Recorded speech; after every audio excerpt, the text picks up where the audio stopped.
Israel फिलिस्तीन के बीच छिड़े भीषण युद्ध की विभीषिका में अब तक दोनों ओर से लगभग 1,500 लोगों के मारे जाने की खबर आ रही है। गाजा पट्टी की ओर से हमास के चरमपंथियों ने पहले 20 मिनट के भीतर 5,000 रॉकेटों से हमला कर पूरे इजराइल को दहला दिया, जिसके बाद इजराइल के प्रधानमंत्री बेंजामिन नेतान्याहू ने पिछले 40 साल में पहली बार इजराइल की ओर से युद्ध की औपचारिक घोषणा कर दी।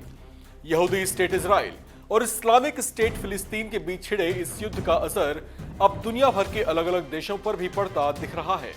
इसे लेकर दुनिया में गोलबंदियां शुरू हो गई हैं और इजराइल फिलिस्तीन के समर्थन में दुनिया भर के देश खड़े होने लगे हैं। अधिकतर मुस्लिम देश जहां फिलिस्तीन के समर्थन में खड़े हो गए हैं और हमास की ओर से युद्ध की शुरुआत को जायज बता रहे हैं, तो वहीं अधिकतर पश्चिमी देश इस युद्ध में इजराइल का समर्थन करते दिखाई दे रहे हैं, जिनका कहना है कि इजराइल को अपने ऊपर हुए हमले पर उचित पलटवार करने का अधिकार है। इजराइल ने हमास के इस हमले को अपनी संप्रभुता पर किया गया हमला बताया है। इस युद्ध में अमेरिका खुलकर इजराइल की सहायता के लिए आगे आ गया है। अमेरिकी राष्ट्रपति जो बाइडेन ने इजरायली प्रधानमंत्री नेतान्याहू से फोन पर बात भी की है, जबकि अपने जंगी बेड़ों को इजराइल की सीमा पर तैनात करने के लिए रवाना कर दिया है। अमेरिका ने साफ लफ्जों में चेता दिया है कि जरूरत पड़ने पर अमेरिका मुंहतोड़ जवाब देने के लिए पीछे नहीं हटेगा। वहीं Britain, France, Germany, Australia, Norway, Canada, Spain, Poland, Austria के साथ साथ भारत समेत कई देशों ने इजराइल पर हुए इस हमले की कड़ी निंदा की है।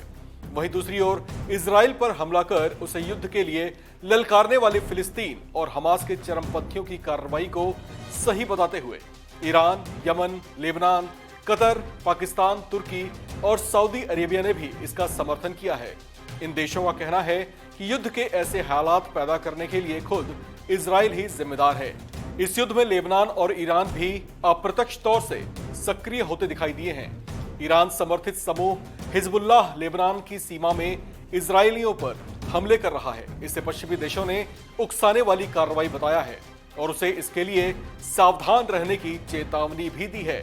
आपको बता दें कि ईरान ऐतिहासिक रूप से इस विवाद में फिलिस्तीन का समर्थन करता रहा है, जबकि इस युद्ध में उसकी सक्रियता की खबरों को लेकर कहा जा रहा है कि पिछले कुछ सालों में अमेरिका के साथ हुए उसके खराब रिश्तों को लेकर भी इस युद्ध में वो बढ़ चढ़कर फिलिस्तीन का समर्थन कर रहा है। चर्चाएं हैं कि अगर इस युद्ध को जल्दी ही शांत नहीं किया गया तो ये लड़ाई एक अलग मोड़ पर निकल सकती है। इस खबर में फिलहाल इतना ही। बाकी अपडेट्स के लिए आप बने रहिए वन इंडिया हिंदी के साथ।